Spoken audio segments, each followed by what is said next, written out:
Welcome to the Banker Lamp. Please enjoy the video. In this video, I will explain how to register a DBA in Florida. A DBA, or doing business as, lets your business operate under a name different from its official legal name. This is often called a fictitious name in Florida.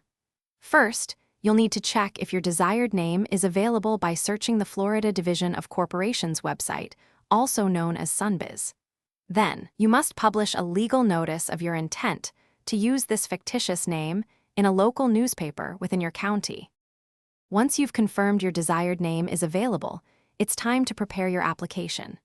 Remember, your fictitious name should not include terms like LLC or corporation unless your business is actually structured that way. You'll then complete the official application for registration of fictitious name. This form requires essential details such as your business mailing address, the county where you operate, and information about the owner or owners. After filling out your application, the next step is to submit it to the Florida Secretary of State. You can usually do this online through the SunBiz portal or by mail. The state filing fee for registering your fictitious name is $50. Keep in mind, there will be an additional cost for the mandatory newspaper publication, which can range from approximately $25 to $150, depending on the publication and county.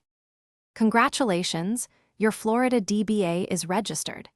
It's important to know that your fictitious name registration is valid for a period of 5 years. To ensure continuous operation under your chosen name, you must renew it by December 31st of the 5th year. The renewal process is straightforward and involves a $50 fee, keeping your business name active and compliant with state regulations. Thanks for watching. If this was helpful, leave a like and consider subscribing. See you next time.